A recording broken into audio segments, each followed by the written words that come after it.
ये बात 1920 के शुरुआती दौर की है, जब उत्तराखंड के रुद्रप्रयाग इलाके में एक ऐसा चीता पैदा हुआ जो सिर्फ जानवरों का शिकारी नहीं था, बल्कि इंसानों का भी दुश्मन बन गया।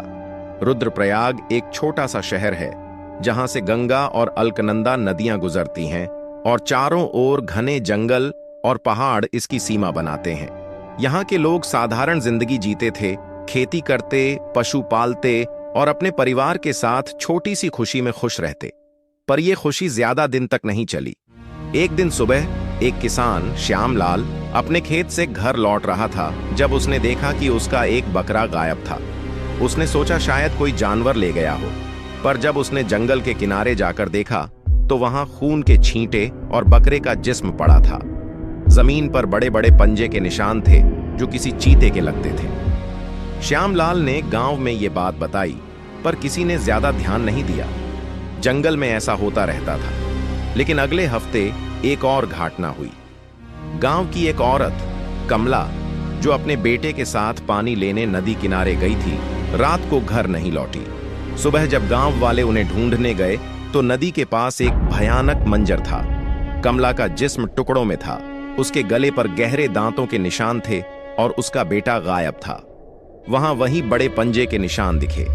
गांव में डर फैल गया। लोग समझ गए कि यह कोई साधारण चीता नहीं था, ये एक इंसान भक्षी था जो अब इंसानों का शिकार कर रहा था। जल्दी ही ये चीता गांव के लिए एक काला साया बन गया। हर 2-4 दिन में कोई न कोई उसका शिकार बन जाता।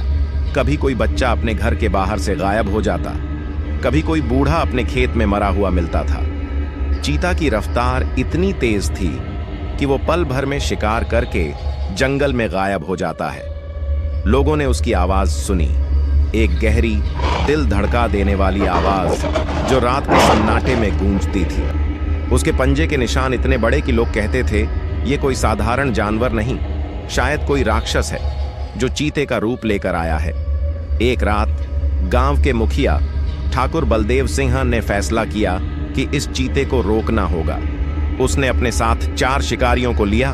सबके पास बंदूकें थीं और सब जंगली जानवरों को मारने में माहिर थे। वो लोग रात को जंगल के उस हिस्से में गए जहां चीता अक्सर दिखता था।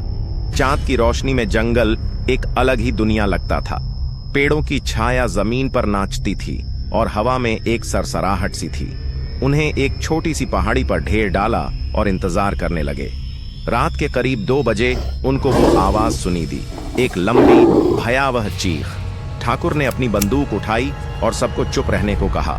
थोड़ी देर बाद उन्हें एक साया दिखा, एक लंबा पतला जिस्म जिसकी आंखें चांद की रोशनी में चमक रही थीं।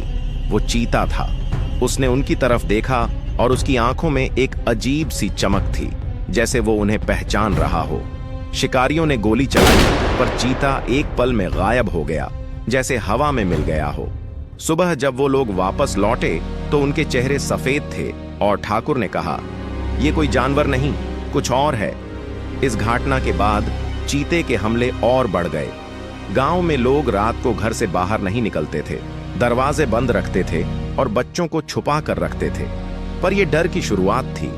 असली कहानी अब भी आगे बढ़ने वाली थी, जब ये चीता सिर्फ एक शिकारी से बदलकर कुछ और बन गया।